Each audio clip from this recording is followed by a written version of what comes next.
WhatsApp guys, welcome to back another game video. तो आज की वीडियो में हम मतलब रिएक्शन करेंगे। आज की वीडियो में हम लोग कार्टून्स चैनल में स्कैरी इंडियन स्कूल, इसमें हम लोग रिएक्शन करेंगे और इसका क्रेडिट जाता है हार्टून भाई को। तो चलो इसको शुरू करते हैं।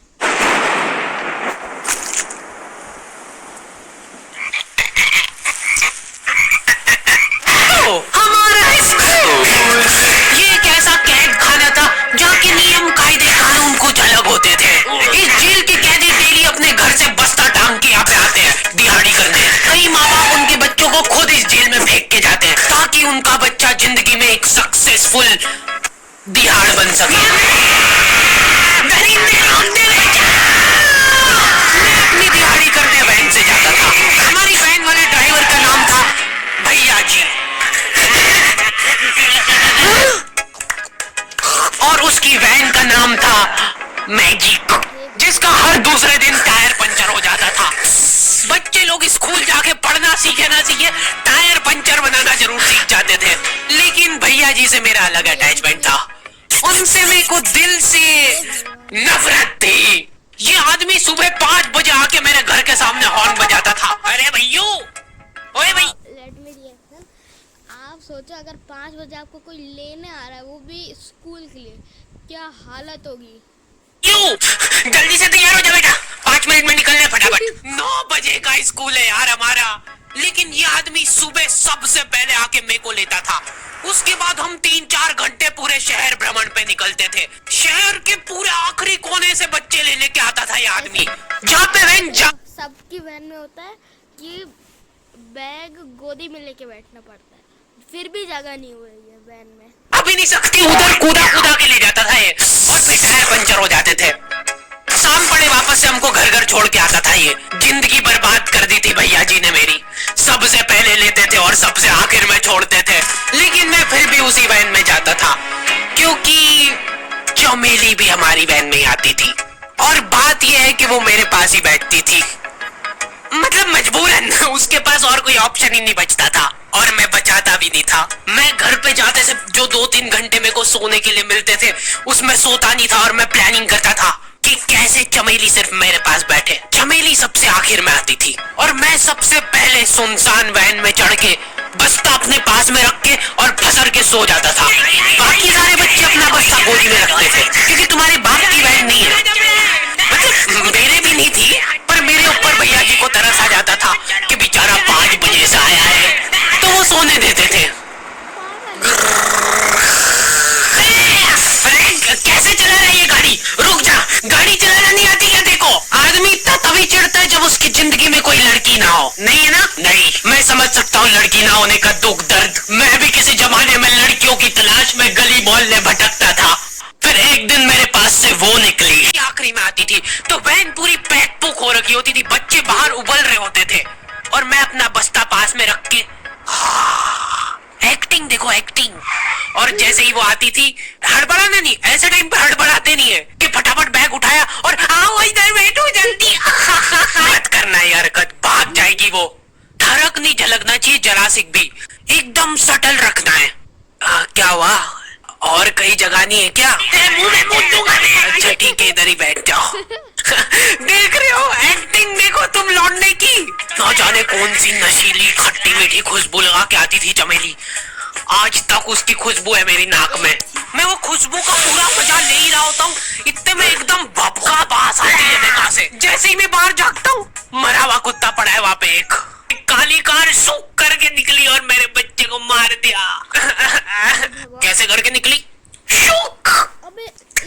ऐसे नहीं निकली थी, मैं यहीं पे खड़ा था, वो कार आई थी और जैसे ही वो बच्चा नीचे आया तब वो खड़ा, वो बच्चा चिल्लाया और फिर कार करके भाग गई। उधर कुछ बच्चे ऑटो रिक्शा से भी आते थे स्कूल। ऐसा लगता था कि पूरे स्कूल के बच्चे इस एक ऑटो रिक्शा में ठूस ठूस के ले जाता है वो। ये ऑटो वाले और भैया जी दोस्त थे और अब ये बीच सड़क पे रेसिंग लगवा रहे हैं। इनकी गाड़ियां उड़ा रही है बच्चों से, फिर भी नहीं मान रहे ये लोग। स्कूल जाके वो पीछे मुलट के देख रहा है तो एक बच्चा नहीं बचा उसके ऑटो रिक्शा में। हमारे भैया जी बेचारे पीछे से उनके गिरे हुए बच्चों को उठा उठा के ला रहे थे। ये सब हरकतें करके हम लोग जैसे तैसे कैद खाना जाते हैं। सुबह 5 बजे से निकलने के बावजूद हम लोग लेट पहुंच रहे हैं वहां पे पहुंच के हमने देखा कि 4 लौंडे मरे हुए पड़े हैं जिनको डॉन ने मारा है। डॉन हमारे स्कूल की इंचार्ज थी। डॉन का कद छोटा था और पेट मोटा था, और आश्चर्य की बात यह है कि समय के साथ उसकी हाइट कम हो रही थी। मतलब बड़े नहीं बड़े वो चलता है एक बार को, पर इसकी कम हो रही थी। डॉन बहुत स्ट्रगल करके कार से स्कूल आती थी खड़े होके, क्योंकि बैठ जाए तो उसको सामने की सड़क नहीं दिखती थी। वो अलग बात है, खड़े होके भी पूरा नहीं दिखता था। हर रोज कुचलते कुचलते हुए आती थी वो। फिर मेरे को समझ आया कि रास्ते में जो कुत्ते दिखे थे वो डॉन इस कैद खाने में छत पे बैठी रहती थी स्नाइपर लेके। कोई भी कैदी कुछ गलत गतिविधि करता हुआ दिखता था तो वहीं पे, मैडम इनकी लाश का क्या करना है? अरे ये तो आपको पता ही है। झमू दीदी फटाफट ये खून वून साफ करो। झमू दीदी बुलेट से स्कूल आते थे और ये अफवाह फैली भी थी पूरे स्कूल में कि उनके घर पे मर्सिडीज भी है। लेकिन झमू दीदी हम्बल रहना पसंद करते हैं। ऐसा कहा जाता था कि ये स्कूल ऑन पेपर झमू दीदी के नाम पे ही है, पर वो हम्बल रहने के लिए यहाँ पे झाड़ू पोछा लगाती है। वैसे मैडम इन्होंने करा क्या था? गैर कानूनी पेन फाइट का सट्टा खेलते थे ये लोग क्लास में। उससे मेरे को प्रॉब्लम नहीं है, मेरे को क्यों नहीं? हाँ, हमारी क्लास में पेन फाइट का सट्टा चलता था। हमारे इधर जो लौंडा पेन फाइट में जीतता था सामने वाले का पेन उसका हो जाता था। कुछ बच्चे अपना सब कुछ दांव पे लगा देते थे और कर्जे में डूब जाते थे।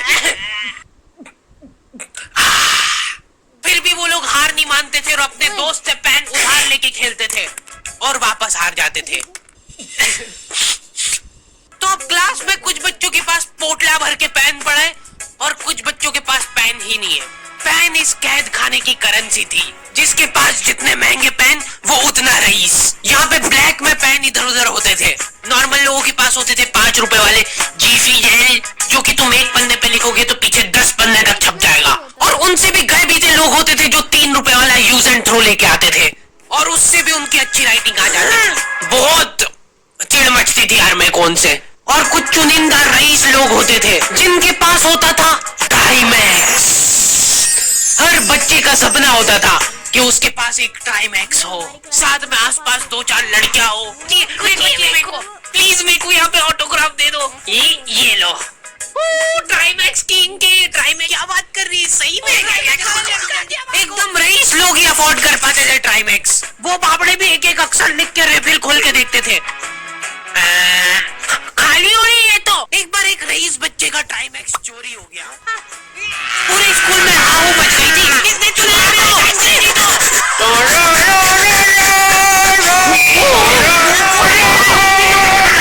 कि वो आदमी दौड़ भी सकता है।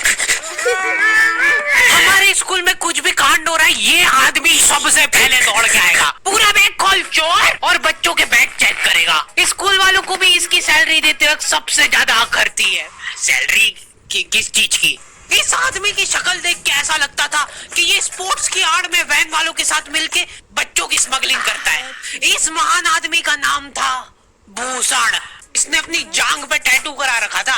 भू अलग जांग पे, सड़ अलग जांग पे। सर कल से खो खो खेलने के लिए कितनी बजे आना है? वो तो बैग चेक करा पहले तू। इन्होंने पूरे कैद खाने के कैदियों को लाइन से खड़ा कर दिया है। पेन हमारी क्लास के बच्चे का गुमा है और पूरे स्कूल में ढूंढ रहे हैं लोग। आखिरी में पता चलता है कि वो बच्चा घर पे भूल के आ गया था उसका पेन। अरे सॉरी बेटा, एक भेड़ में मुंह देगा।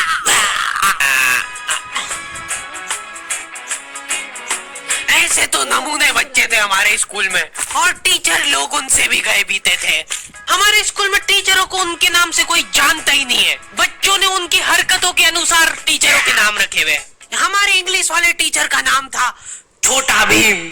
इससे चिड़चिड़ा आदमी मैंने आज तक नहीं देखा। छोटा भीम की हॉबी थी लड़कों को कूटना। उस बेचारे की हाइट छोटी थी तो बच्चे के मुंह तक उसका हाथ ही नहीं पहुंचता था। बेचारा ऊंचक ऊंचक के मारता था, फिर भी कमर तक ही हाथ पहुंच पाता था उसका। एक पॉइंट पे मेरे को ऐसा लगने लग गया था कि उसको सैलरी लड़कों को कूटने की मिल रही है। कभी किसी बच्चे को बहुत ज्यादा मार दिया, घायल हो गया वो बेचारा।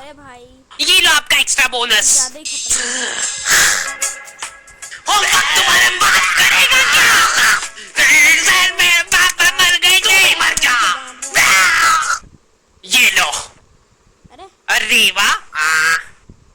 चल रही, सांस तो नहीं चल रही है।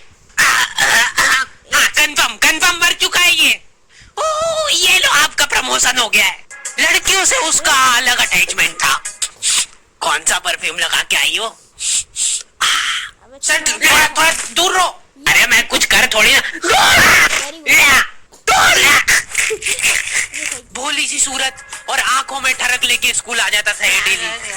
So this means that he will jump over it and then he starts। ये आदमी इंग्लिश को इंग्लिश में ही ट्रांसलेट करके चल जाता था हमारी नंगी आंखों के सामने। इधर वॉशरूम में मौत का नंगा नाच मचा रखा था लॉन्डो ने। 4 लौंडे दिन दिन भर वॉशरूम में जाके खड़े, कुछ भी नहीं कर रहे वो लोग वहां जाके। उनको बस मन की शांति मिलती है वहां जाके। अगले दिन उन चारों ने प्लानिंग करी, कुछ तो प्रोडक्टिव करते यार वहां जाके। अगले दिन वो सब पानी की बोतल लेके गए। अब वो पानी पी पी के हाथों हाथ मूत रहे हैं। और ये टीचर लोगों को प्रॉब्लम क्या है, बच्चे अगर वॉशरूम जा रहे हैं तो एक गया है तो अभी दूसरा नहीं जा सकता है। क्यों? तुम्हारे घर की लेटरिन थोड़ी ना है वो कि एक टाइम पे एक जना यूज कर सकता है। मान लो वो 2 जने अगर वॉशरूम में मिल गए तो वो क्या कर लेंगे ज्यादा से ज्यादा? भाई यहाँ का बल्ब निकाल लेते हैं ना। हाँ निकाल लो, फीस भरी है बंदे। लॉन्डो को ऐसा लग रहा है कि इन्होंने फीस भर के पूरा स्कूल खरीद लिया है। 10 लॉन्डे कॉरिडोर में छाती चौड़ी करके चल रहे हैं प्रिंसिपल के सामने। प्रिंसिपल को इग्नोर कर रहे हैं लोग। इनको ऐसा लग रहा है कि इन्होंने फीस भर दी है तो प्रिंसिपल इनके पैर पड़ेगी। उनमें से आधों ने फीस भरी भी नहीं है। हमारा स्कूल बिल्कुल सेफ नहीं था। हमारे वॉशरूम में चोरियां हो जाती थी यार। बल्ब चोरी करने के बाद सब लोग अंधेरे में मूत रहे एक दूसरे के जूते पे। उधर उधर कर। उसके बाद पूरे वॉशरूम में कुछ दिख नहीं रहा है चोरी करने का। तो ये लोग नल उखाड़ के ले गए। नल कौन ले जाता है? कभी वो मछली वाले साबुन चोरी हो जाते थे, कभी ये फिनाइल की सफेद गोली को माउथ फ्रेशनर समझ के खा जाते थे। भाई भाई इसको चबा मत, इसको चूस, ज्यादा देर तक चलेगी इसे। ठंडक हो रही भाई, ठंडक। गए। ऐसा तो होना ही था जो कर रहे हैं ना ये लोग। ओके, तो द एंड हो चुका है। होपफुली तो आज के वीडियो में इतना ही। तो हम मिलेंगे नेक्स्ट वीडियो में। तब तक के लिए टाटा, गुड बाय। लाइक सब्सक्राइब कर देना।